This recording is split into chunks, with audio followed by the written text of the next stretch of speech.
हाँ बच्चों, good evening. देखिए बच्चों,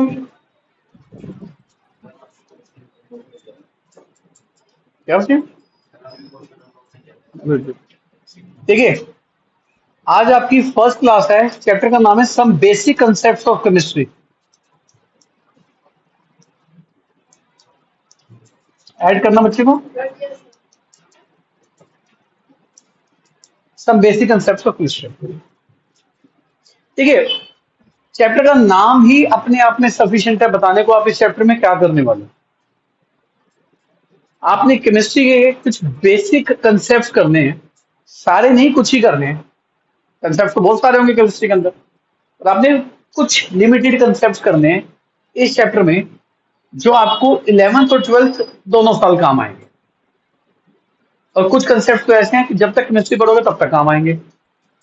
इसलिए चैप्टर का नाम क्या रख दिया, some basic concept of chemistry. इस चैप्टर में जितने भी टॉपिक्स हैं उनका ज्यादातर आपस में कोई लेना देना नहीं है, ज्यादातर कोई लेना देना नहीं है, पर उन टॉपिक्स को मिला के ये चैप्टर बना दिया। तो कोई ये प्योर चैप्टर की तरह रेट नहीं करूंगा मैं इस चैप्टर को। It's a combination of different topics जिससे चैप्टर क्रिएट कर दिया। जैसे आप सेकंड चैप्टर पढ़ेंगे एटॉमिक स्ट्रक्चर, उसमें प्योर एटम के स्ट्रक्चर की बात करेंगे। थर्ड चैप्टर पढ़ेंगे पीरियोडिसिटी, उसमें प्योर पीरियोडिक टेबल को स्टडी करेंगे आप। फिर चैप्टर पढ़ेंगे केमिकल बॉन्डिंग, अब सिर्फ बॉन्ड ही पढ़ेंगे उस चैप्टर में, पर इस चैप्टर में डिफरेंट कंसेप्ट पढ़ेंगे, उनको मिला के चैप्टर बना देंगे। पर इस चैप्टर को शुरू कराने से पहले आज की क्लास में मैं आपको 11th क्लास का टॉपिक नहीं पढ़ाऊंगा। हालांकि आप सोच के आए हैं कि हम 11th का ट्रायल लेने जा रहे हैं, 11th क्लास पढ़ने जा रहे हैं, और उसके बावजूद भी मैं आपको 11th क्लास शुरू नहीं कराऊंगा। आज की क्लास में आपको 9th क्लास का एक छोटा सा टॉपिक डिस्कस करके आगे शुरू कराऊंगा, क्योंकि जो नोट्स मैंने आपको दिए हैं वो टॉपिक इन नोट्स में नहीं है। हाँ, अब ये सवाल बनता है कि सर ये टॉपिक क्यों करा रहे हो, हम तो 11th क्लास के बच्चे हैं, 9th क्लास में पढ़ के आए होंगे। मैं आपको लॉजिक देता हूँ। एक्चुअली क्या था बच्चों, 9th क्लास में पहले टॉपिक हुआ करता था मोल कंसेप्ट, उससे पहले टॉपिक हुआ करता था मॉलिक्यूलर मास। 9th क्लास में कोविड के बाद मोल कंसेप्ट डिलीट हो गया, पर जो 11th क्लास की एनसीईआरटी आपके सामने पड़ी है, ये 2006 में रीप्रिंट हुई थी। क्या 2006 में एनसीईआरटी लिखने वाले को पता था कि 2020 में कोविड आएगा और 9th में से मोल कंसेप्ट डिलीट हो जाएगा? नहीं पता था ना उसको। तो उसने ये किताब क्या सोच के लिखी थी कि 9th क्लास का बच्चा ये सब पढ़ के आ रहा है, पर ईमानदारी की बात आप तो पढ़ के नहीं आए हो। तो एज ए टीचर, चाहे मैं एक क्लास इन्वेस्ट कर रहा हूं जो 11th क्लास से रिलेटेड नहीं है, पर वो पूरी 11th में काम आएगी बच्चों आपको, ठीक है। और आज की क्लास में आपको बैठने के बाद पता चल जाएगा, अच्छा हुआ सर ने एक टॉपिक करा दिया, हमें आता नहीं था ये, हमें आता नहीं। तो जो भी बच्चा ऑनलाइन पढ़ रहा है या मेरी रिकॉर्डिंग देख रहा है, तो याद रख ले, ये टॉपिक उसको एनसीईआरटी में नहीं मिलेगा। ठीक है जी, शुरू करेंगे आज भी। देखिए, हम जब भी एक एटम को रिप्रेजेंट करते हैं, कोई भी एटम हम रिप्रेजेंट करते हैं, इसमें कुछ सिंबल्स होते हैं जिसकी नॉलेज आपको होनी चाहिए। जैसे सबसे पहले एटम का एक सिंबल होता है जिसमें 1 या 2 अल्फाबेट हो सकते हैं। इस सिंबल में 4 और सब सिंबल्स होते हैं, जैसे ए, बी, सी एंड डी। इन चारों की नॉलेज होनी चाहिए आपको। मैं सबसे पहले बात करूंगा एटम में जो लेफ्ट साइड में लिखते हैं इसका क्या मतलब।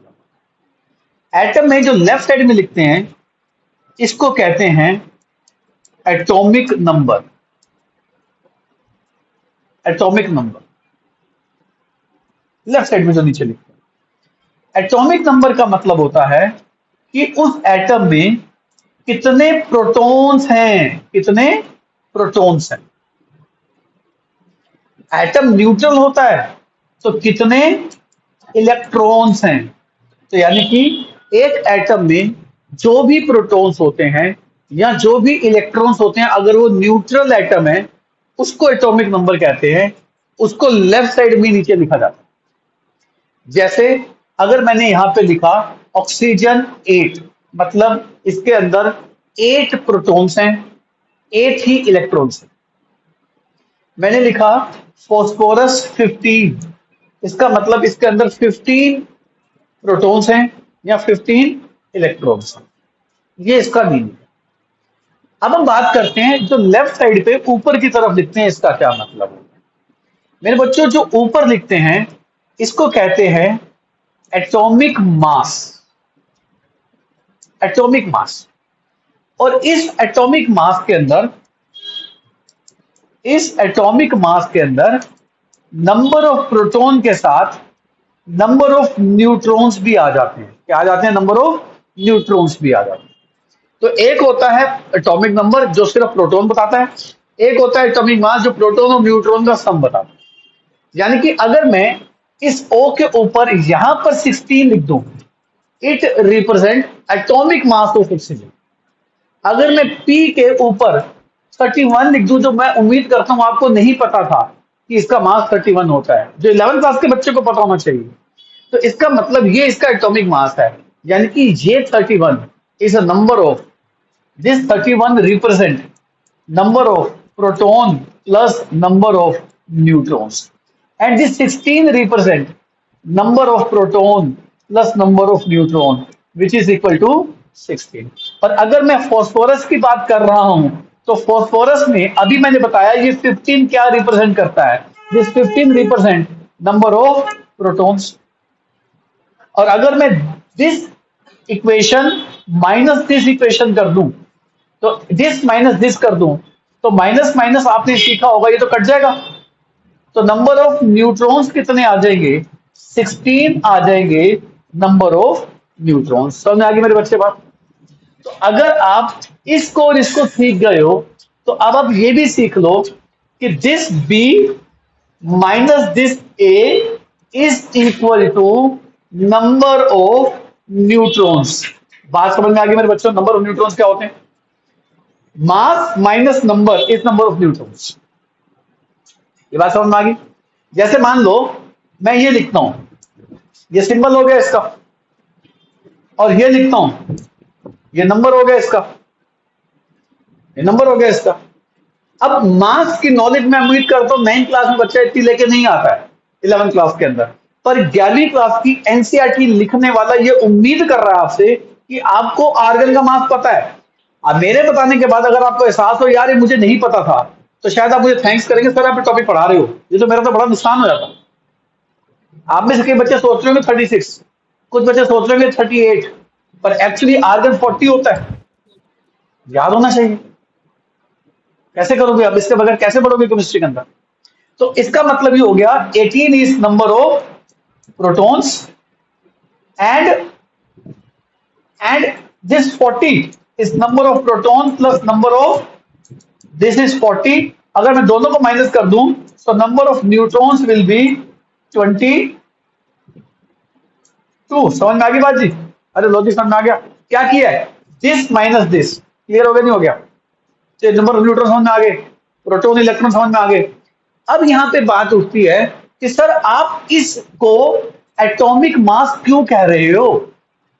क्योंकि एटॉमिक मास से ये फीलिंग आती है कि शायद ये एटम का मास है, शायद ये एटम का मास है। अब मैं आपको 9th क्लास में दोबारा लिए चलता हूं। 9th क्लास में जब आप एटम पढ़ रहे थे तो आपको एटम में न्यूक्लियस के अंदर न्यूट्रॉन और प्रोटॉन पढ़ाए गए थे। मैडम ऐड करना बच्चे को।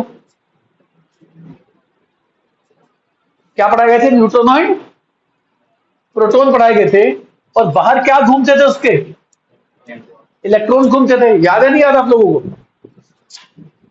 ठीक है जी। आप एक बात बताओ, मैं न्यूट्रॉन और प्रोटॉन के सम को मिला के क्या कह रहा हूं? Atomic mass. आपको 9th क्लास में रदरफोर्ड थ्योरी का एक पॉइंट याद होगा।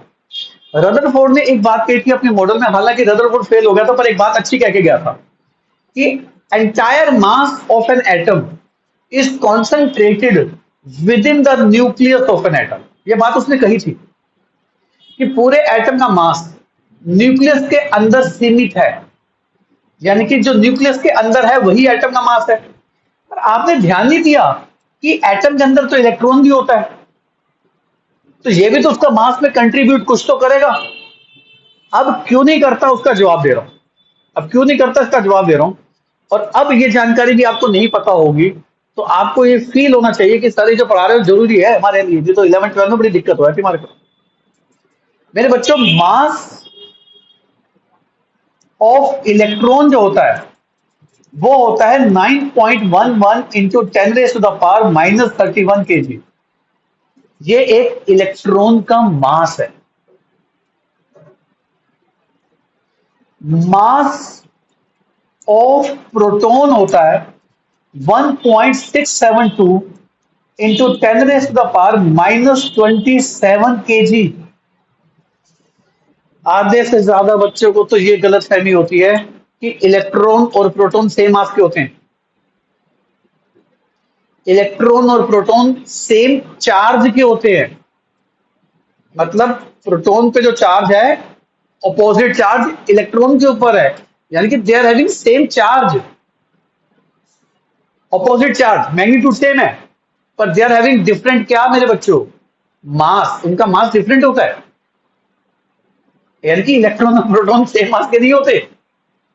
और आगे एक चीज दिखाता हूं, मास ऑफ न्यूट्रॉन होता है 1.674 इंटू 10⁻⁻27 kg। तो अगर आपको अभी तक ये गलत फहमी थी कि न्यूट्रॉन और प्रोटॉन सेम मास के होते हैं, ये भी दिमाग से निकाल दो। 1.672 1.674 यानी कि न्यूट्रॉन का मास थोड़ा सा प्रोटॉन से बड़ा है। 27 तो सेम है।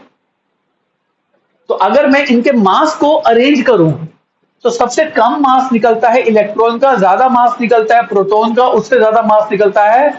पर हम क्या करते हैं, हम इलेक्ट्रॉन से ज्यादा मास प्रोटॉन का मान लेते हैं और कंपेरेबल मास किसका लिख देते हैं, न्यूट्रॉन का। पर अगर मैं थोड़ी सी एक्यूरेसी में जाऊं तो ऑर्डर क्या होना चाहिए मेरे बच्चों, neutron slightly higher than proton and proton is much higher than electron. अब इस मास को भी थोड़ी और गहराई में देखो, थोड़ी सी गहराई में देखो, मैं आपको चीज सिखाता हूं। प्रोटॉन का मास है 10 की पावर माइनस कितना, 27 की रेंज में। इलेक्ट्रॉन का मास है 10 की पावर माइनस 31 की रेंज में। यानी कि एक काम करो, इसको लगभग 10 मान लो, मैं आपको अप्रोक्सीमेशन सिखा रहा हूं, नहीं जो सिखाना है उसके लिए मुझे कोई फर्क नहीं पड़ेगा। इसको एक पल के लिए 10 मान लो। अगर ये 10 है तो 10 मल्टीप्लाइड बाय 10 की power minus 31, it will become -30। तो ये -30 मान लो। आप बताओ -30 और -27 में आपको लग रहा है 3 जीरो का अंतर है, लग रहा है 3 जीरो का अंतर है, महसूस हो रहा है। और अगर मैं 1.672 को अप्रोक्सीमेटली को रियल वैल्यू में कन्वर्ट कर दूं तो ये वैल्यू निकल आती है 1872 टाइम्स। पर ये वैल्यू याद नहीं होती तो मत करो, आप ये याद कर लो 2000 times. Mass of proton is 2000 times than mass of, आप ये तो याद कर सकते हो क्या कि प्रोटॉन का मास इलेक्ट्रॉन से कितने गुना ज्यादा है, लगभग कितने गुना ज्यादा है, 2000 टाइम्स मोर देन इलेक्ट्रॉन। यानी कि क्या मैं कह सकता हूं कि प्रोटॉन के मुकाबले इलेक्ट्रॉन का मास ना के बराबर है, कह सकता हूं। एग्जैक्ट वैल्यू छोड़ दो, एग्जैक्ट वैल्यू छोड़ दो, सिर्फ ये तो याद कर सकते हो लगभग 2000 है, लगभग 2000 तो याद कर सकते हो मोटा मोटा कि भैया प्रोटॉन 2000 गुना भारी है या इलेक्ट्रॉन 2000 टाइम्स लाइटर है, एक ही बात है, हल्का है। तो आप बताओ इलेक्ट्रॉन का मास एटम में क्या हो गया, नेग्लिजिबल हो गया नहीं। तो मैं क्या इस मास को निग्लेक्ट कर सकता हूं, बिल्कुल कर सकता हूं। तो अगर एटम में इलेक्ट्रॉन का मास निग्लेक्ट हो गया तो बचा कौन, उसके प्रोटॉन प्लस उसके न्यूट्रॉन्स, और दोनों को मिला दो तो क्या बन जाएगा, atomic mass. Therefore atomic mass is number of proton plus number of neutrons। Electron को हटा दिया गया क्योंकि इलेक्ट्रॉन का mass is negligible as compare to mass of proton and mass of neutrons. और याद क्या करना है, इलेक्ट्रॉन कितना हल्का है प्रोटॉन से, 1873 टाइम्स, या अप्रोक्सीमेटली मोटा मोटा कितना 2000 टाइम्स, इतना याद कर लो। तो मैं हटा सकता हूँ नहीं हटा सकता उसको, बिल्कुल हटा सकता हूँ। अब समझ में आया कि सर आप एटम के मास में बी में प्रोटॉन और न्यूट्रॉन क्यों ले रहे हो, इलेक्ट्रॉन क्यों नहीं ले रहे, लॉजिक क्लियर हो गया। अब रदरफोर्ड की वो बात समझ में आ गई जो उसने कही थी कि entire mass of an atom is concentrated with in the nucleus, कि एटम का सारा मास किसके अंदर सीमित है, उसके न्यूक्लियस के अंदर सीमित है। लॉजिक समझ में आ गई। आप सोचो ना, आप 2000 किलो का एक पत्थर लो, 2000 किलो का, उसमें 1 किलो कुछ आ जाएगा तो कुछ महसूस होगा आपको? 2000 के सामने 1000 क्या कुछ भी नहीं। हमने इलेक्ट्रॉन को हटा दिया फिर वहां से। चलिए अब बात आती है ये क्या है, what does this represent? This represent charge, ये चार्ज को रिप्रेजेंट करता है। आओ एग्जांपल देखते हैं। जैसे मैंने लिखा O2 माइनस, ये तो ठीक है ना, this is number of protons, this is number of proton plus number of neutrons, this minus this is number of neutrons, ये तो समझ गए आप। Now what does it mean? It means इसके पास दो माइनस है, मतलब माइनस होता है इलेक्ट्रॉन के ऊपर, यानी कि इसके पास दो इलेक्ट्रॉन फालतू हैं। क्या फालतू है? प्रोटॉन से। किससे? आना जरा, इसके अंदर प्रोटॉन कितने होते हैं? 8, और दिस माइनस दिस, इसके अंदर न्यूट्रॉन्स कितने होंगे? 8, पर इसके अंदर इलेक्ट्रॉन दो फालतू होंगे। किससे? प्रोटॉन से। तो इसके इलेक्ट्रॉन कितने हो गए? समझ में आ गई बात जी? और एक और एग्जांपल लेते हैं। अगर मैंने लिख दिया Al1327 3+, और इसका मतलब देखते हैं। 13 is number of protons, this minus this is number of neutrons, number of neutrons। अब ध्यान देना, 3+ का मतलब है 3 प्रोटॉन ज्यादा, 3 किससे? इलेक्ट्रॉन से। तो बता बताओ, प्रोटॉन कभी नहीं निकलते, निकलते इलेक्ट्रॉन है, आते भी इलेक्ट्रॉन है। तो इसके प्रोटॉन 3 फालतू हैं। प्रोटॉन पे प्लस होता है माइनस होता है, तो इसके पास 3 प्रोटॉन फालतू हैं। मैं बोल सकता नहीं बोल सकता? किससे 3 प्रोटॉन फालतू हैं? इलेक्ट्रॉन से। इसके प्रोटॉन अगर 13 हैं तो इसके इलेक्ट्रॉन कितने होंगे? तभी तो प्रोटॉन 3 फालतू निकलेंगे, नहीं निकलेंगे? समझ में आ गई बात जी? लास्ट एग्जाम्पल लेके बात खत्म करता हूं।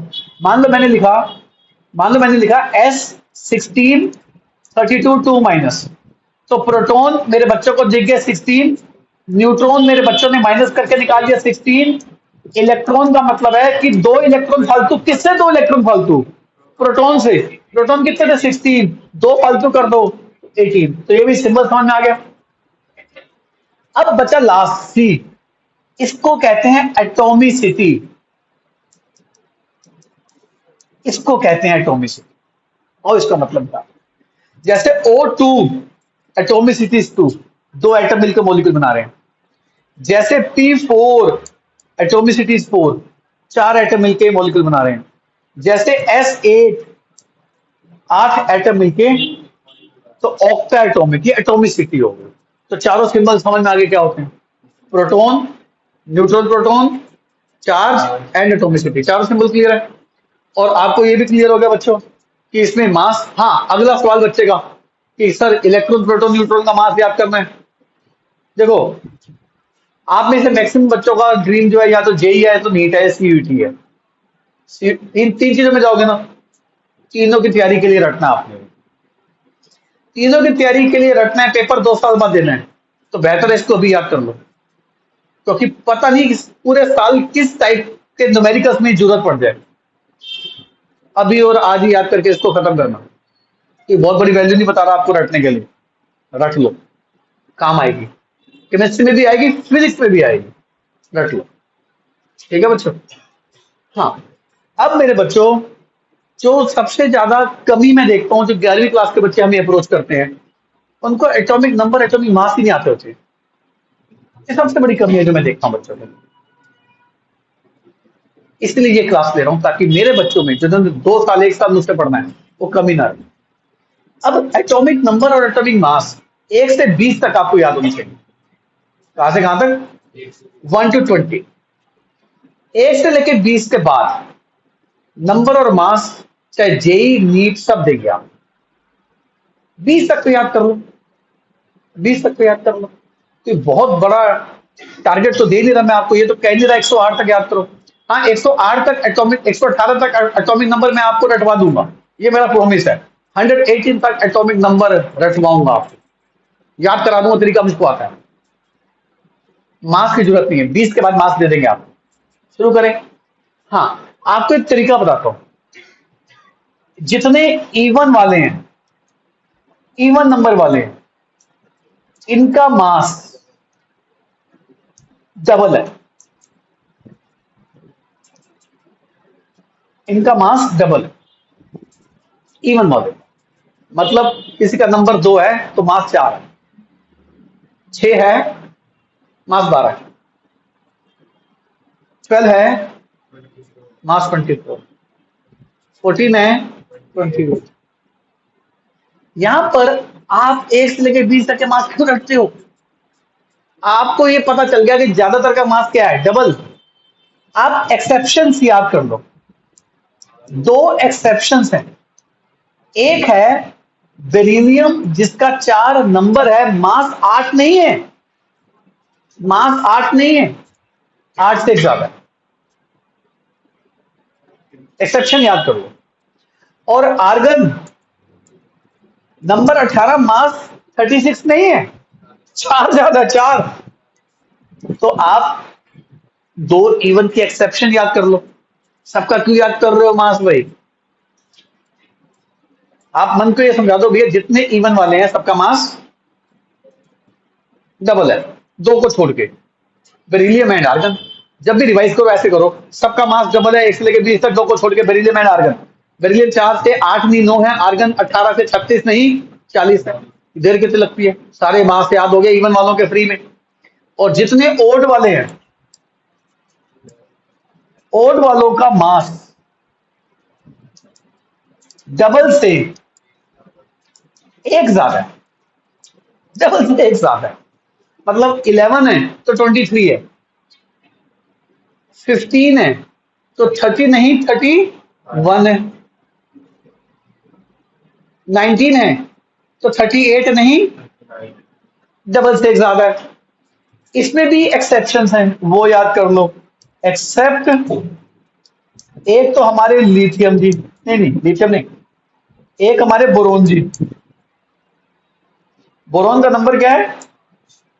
आप इसको 11 ले लेना, छोड़ दो ये तो चल जाएगा। आप एक तो ले लेना नाइट्रोजन, एग्जैक्ट डबल मास है इसका, एग्जैक्ट डबल है। और एक क्लोरीन 17 से 35 नहीं है, इसका मास एवरेज होता है 35.5। एवरेज क्यों होता है मैं आपको आज से नेक्स्ट 2 लेक्चर बाद में बता दूंगा। तो लो जी, ओड वाले डबल से 1 ज्यादा, 2 को छोड़ के। कौन से 2 को छोड़ के? नाइट्रोजन एग्जैक्ट डबल है, क्लोरीन डबल से 1 नहीं 1.5 ज्यादा है। कितना? 1.5 ज्यादा है। आपको पता है 1 से लेकर 20 तक मास आपको याद हो गए? बताऊं कैसे? आओ दिखाता हूँ। आ रहा मेरे बच्चे, आ रहा हूँ। हाँ आ रहा। हाइड्रोजन भी एक्सेप्शन है पर उसकी देखने की जरूरत नहीं है, वो इकलौता है जिसका नंबर और मास सेम होता है। हाइड्रोजन में H11 में कोई न्यूट्रॉन नहीं होता, कोई न्यूट्रॉन नहीं होता, क्योंकि 1 - 1 कितना आ जाएगा? 0। आज शुरू करते हैं। हीलियम 2 है तो 4, इवन है तो डबल। लिथियम ओड है तो डबल से 1। बेरिलियम मैंने कहा था एक्सेप्शन है, इवन है तो ओड, इवन है तो डबल से 1 ज्यादा है, ये डबल नहीं है। बोरोन 5 है तो, कार्बन 6 है तो डबल हो गया। नाइट्रोजन इसमें भी एक्सेप्शन थी, 7 है तो एग्जैक्ट 14 है। ऑक्सीजन इवन है, डबल हो गया। फ्लोरीन ओड है, डबल से ज्यादा हो गया। नियन इवन है, डबल हो गया। सोडियम जरा ध्यान देंगे मेरे बच्चे, ओड है, डबल से ज्यादा हो गया। मैग्नीशियम इवन है, डबल हो गया। एल्यूमिनियम ओड है, डबल से एक। सिलिकॉन इवन है, डबल हो गया। फॉस्फोरस ओड है, डबल से एक ज्यादा हो गया। समझ आ गया? एक्सेप्शन याद करते हैं आपको 20 तक याद हो गए। सल्फर है, इवन है, डबल हो गया। क्लोरीन है, 17 है। आपने इसका एवरेज मास कितना लेना है? 35 पॉइंट। आ जाओ। आर्गन अभी रटवाया, 18 है तो 40 है। पोटाशियम 19 है तो 39, डबल से एक ज्यादा हो गया। और हमारे कैल्शियम जी इवन है तो डबल है। आप जरा देख लो इवन वाले, इवन वाले 1 2 3 4 5 6 7 8 9 10, 10 ही होने हैं 1 से लेकर 20 तक, 10 ही होने हैं। इन सब में एक्सेप्शन किस किस के अंदर है बताओ? बेरिलियम और आर्गन। ओड वाले देख लो। और अच्छा, एक्सेप्शन कहाँ कहाँ है? एक जेरी एक्सेप्शन, और कहाँ की? बेरिलियम में। दो एक्सेप्शन होगी बेटा, आप चेक करा के जाना अंदर से। हाँ चेक कर देंगे। हाँ जी। और ओड वालों को देखना, ओड वालों को 3 है तो 7 है, 5 है तो 11 है, 9 है तो 19 है, 11 है तो 23 है, 13 है तो 27 है, 15 है तो 31 है। बात सही है। एक्सेप्शन कहाँ है ओड वालों में? एक इसमें थी और एक नाइट्रोजन में थी। हाइड्रोजन तो याद ही होता है। लॉजिक समझ में आ गया? मैं उम्मीद कर सकता हूं आपको 1 से लेकर 20 तक के नंबर और मास याद हो गए। घर जाकर 10 मिनट लगाओगे तो हो जाएगा। अब इसका फायदा क्या?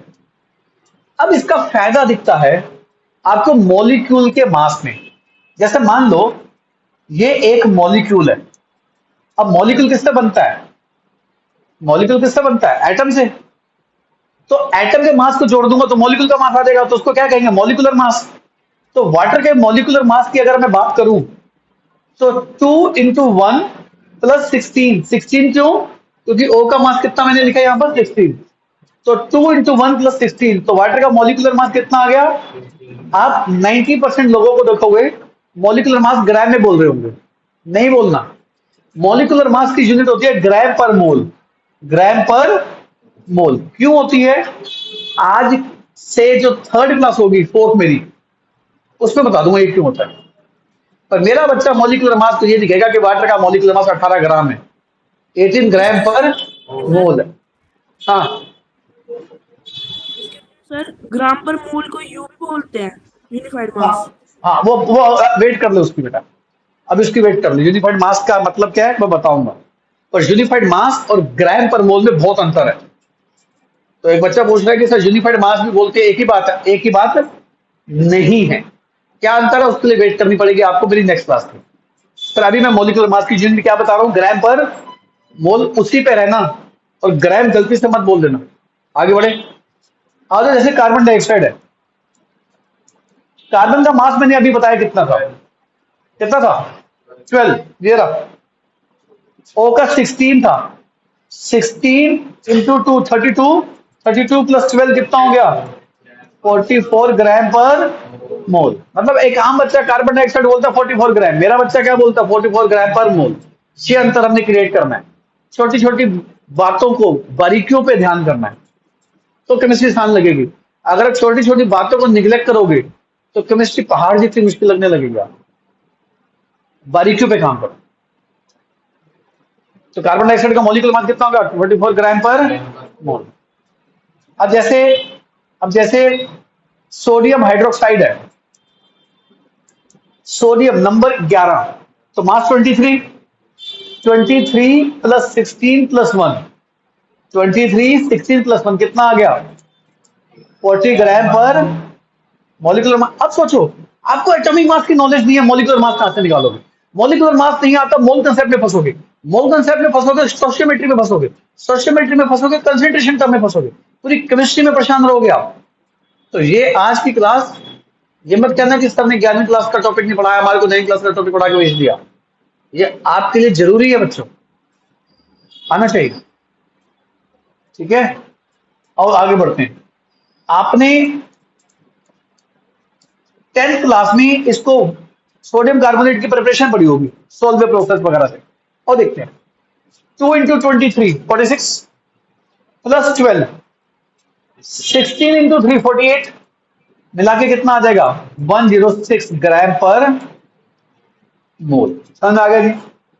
जैसे आपने बेकिंग सोडा पढ़ा होगा, सोडियम बाइकार्बोनेट, ठीक है जी, एंटासिड में यूज करते 10th क्लास में, क्वेश्चन था 23 1 12 16 3 48 मिला के आ जाएगा 84 ग्राम पर मोल। समझ आ रही बात जी? अब जैसे ये है NH2 CONH2, अब जानते हैं इसको क्या कहते हैं? इसको यूरिया कहते हैं। क्या कहते हैं इसको? अब देखते हैं, N 2 है 14 14 28, H 4 है 4, C 1 है 12, O 1 है 16, सबको मिला के कितना आ जाएगा 60 ग्राम पर मोल। समझ में आ रहा है मॉलिक्यूलर मास कैसे निकालना है? अभी निकलवाऊंगा आपसे, वेट कर लो। मॉलिक्यूलर मास इसलिए निकलवाऊंगा ताकि आपको एटॉमिक मास आज की क्लास में क्वेश्चन करते करते रट जाए। ठीक है, अब जैसे ये है COOH होल ट्वाइस, ये है। अब इसमें C इज 12 16 16 1 45 45 इंटू 2 90 ग्राम पर मोल। समझ आ रही बात मेरी बच्चों? पर 10th क्लास में आपने एक टॉपिक पढ़ा होगा, उसमें था ऐसे Na2CO3.10H2O, जिसको हम कहते थे वाटर ऑफ क्रिस्टलाइजेशन, कहते थे वाटर ऑफ क्रिस्टलाइजेशन। ऐसे आ गए तो मॉलिक्यूलर मास कैसे निकालेंगे जरा देखना। Na2CO3 अभी निकाला है 106 था, क्या था मेरे बच्चों 10। अब क्या करना, आप सब ने वाटर को 18 रट लिया। वाटर को तो 18 रटा होता है बच्चे ने, तो एक वाटर 18 का है, तो 10 वाटर कितने हो जाएंगे 180 के। तो आपने 106 में क्या ऐड करना है बस, समझ आ गई बात जी? तो आपका आंसर आ जाएगा 286 ग्राम पर मोल। तो मान लो आप क्वेश्चन कर रहे हो sodium carbonate decahydrate washing soda का, तो आप इसके मास में 10 वाटर का मास ऐड कर देना। एक वाटर का मास 18 होता है, 10 वाटर का मास 180 हो जाएगा, 180 ऐड करके 26 आ जाएगा। पर सोचो इसका बिना क्वेश्चन कैसे करोगे आप आगे चलकर? 11 क्लास की एनसीईआरटी मान के चल रही है, आपको आता ही, सच्चाई आपको नहीं आता ही। अब जैसे ये है COOH whole twice dot 2H2O, अभी मैंने इसका मास लिखा COOH होल ट्वाइस, कितना मास था इसका, कितना मास था मेरे बच्चों 19। एक वाटर का मास अभी बताया कितना था 18 टू था 18 टू था, बोलो मिला के आगे 126 ग्राम पर मोल। समझ में आ गई बात बच्चों? मॉलिक्यूलर मास कैसे निकालते, क्लियर हुआ? हाँ, जैसे कैल्शियम कार्बोनेट है 10th क्लास में था 40 12 16 3 48 मिला के कितना आ गया 100 ग्राम पर।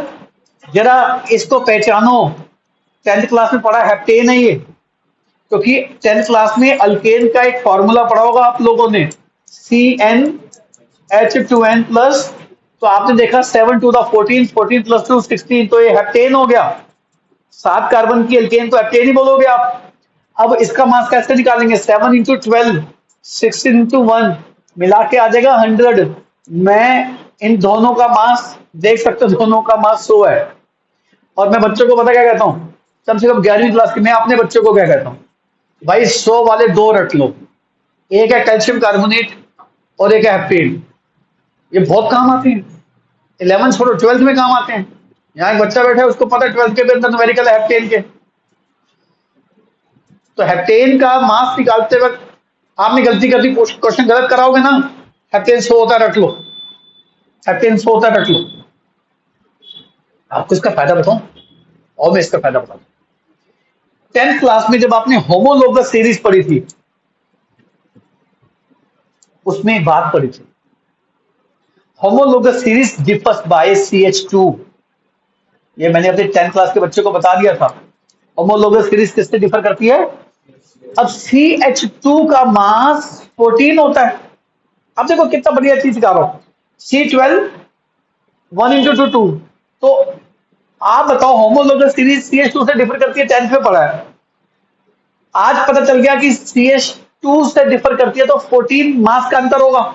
कितने मास का अंतर होगा? तो हेप्टेन अगर 100 है तो ऑक्टेन 114 नहीं हो गया? हेप्टेन अगर 100 है तो ऑक्टेन का मास क्या हो जाएगा मेरे बच्चों? फिर बताना जरा। 11 लो जी, हेप्टेन याद करो, ऑक्टेन फ्री में लो।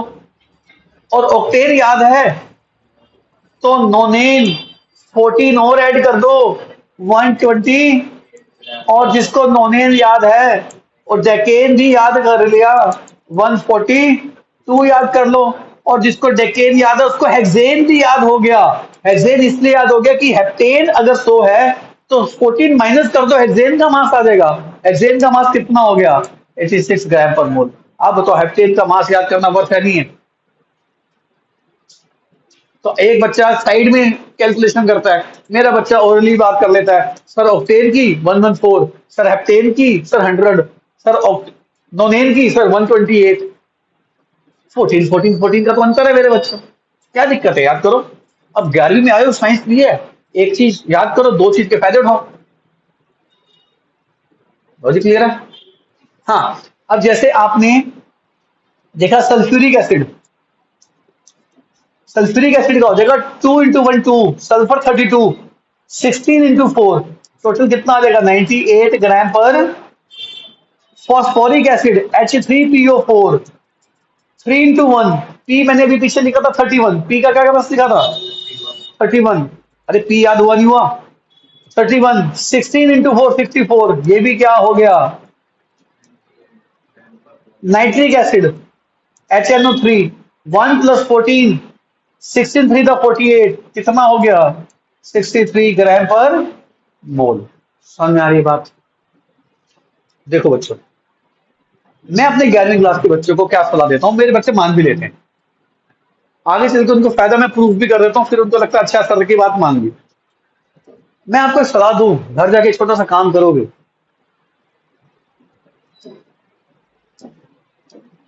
Water, CO2, NaOH, sodium carbonate, sodium bicarbonate, urea, oxalic dihydrate, washing soda में 10 वाटर आ जाता है। वॉशिंग सोडा तो 10 वाटर है। Washing soda, calcium carbonate, heptane, heptane याद है तो फ्री में याद हो गए, छोड़ दो।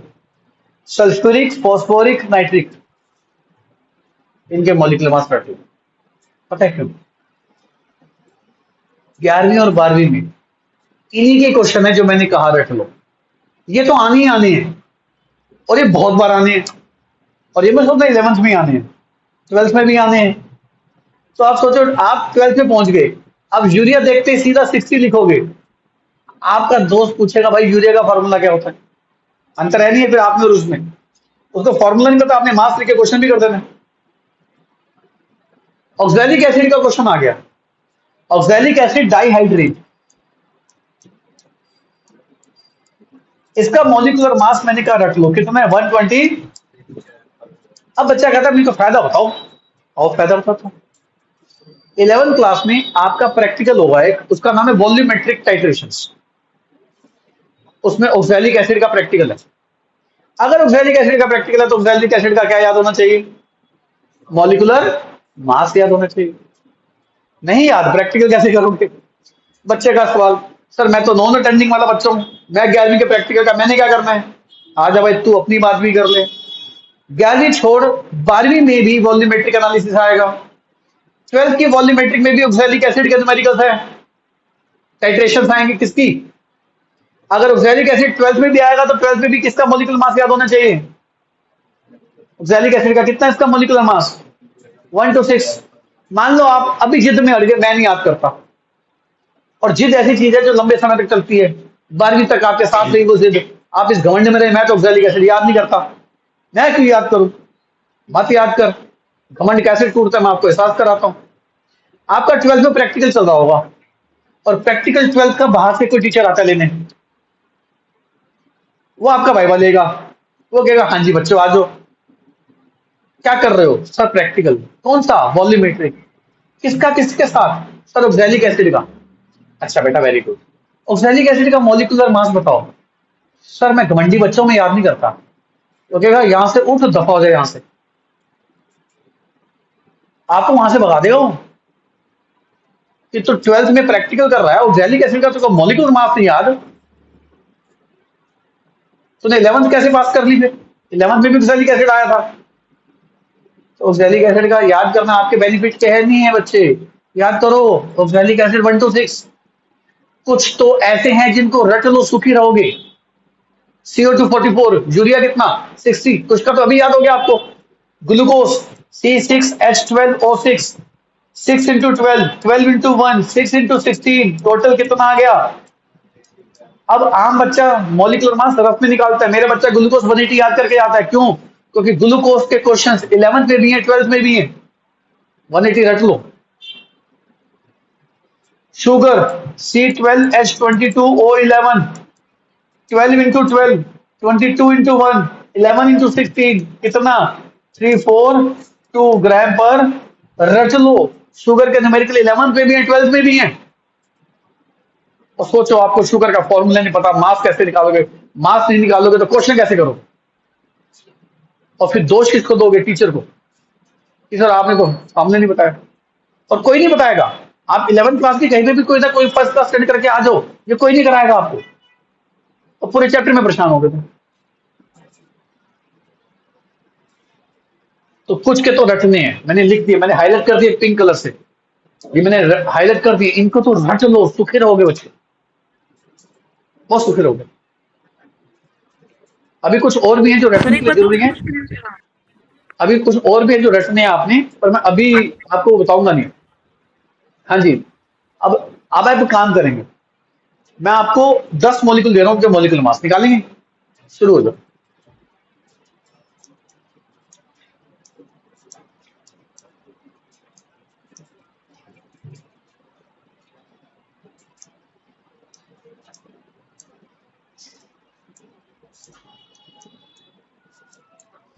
अभी सबके एटॉमिक मास अभी रट जाएंगे, आपने क्वेश्चन ढंग से कर लिए तो।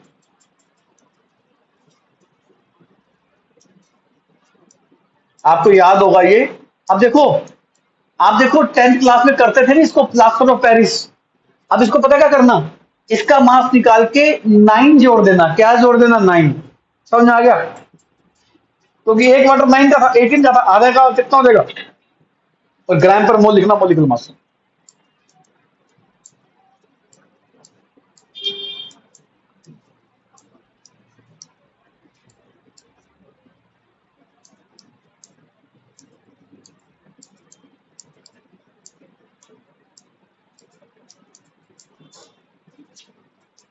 इधर देखो, इसमें वाटर ऑफ क्रिस्टलाइजेशन कितना है? 24।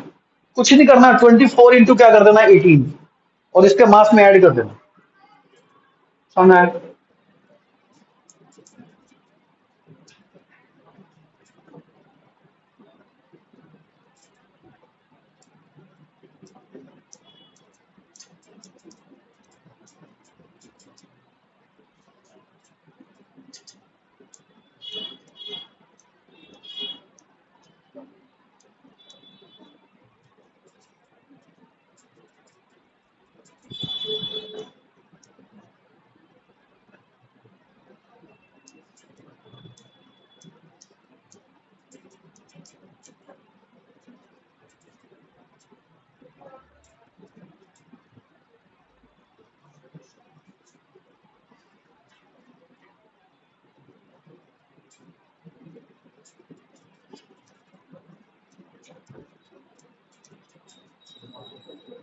मैंने कोशिश करी है कि मैक्सिमम आइटम मैं कवर कर दूं इसके अंदर, ठीक है बच्चों?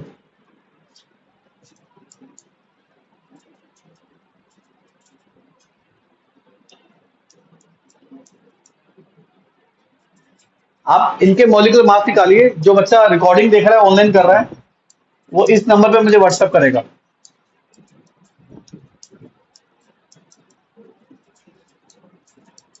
शुरू हो जाइए।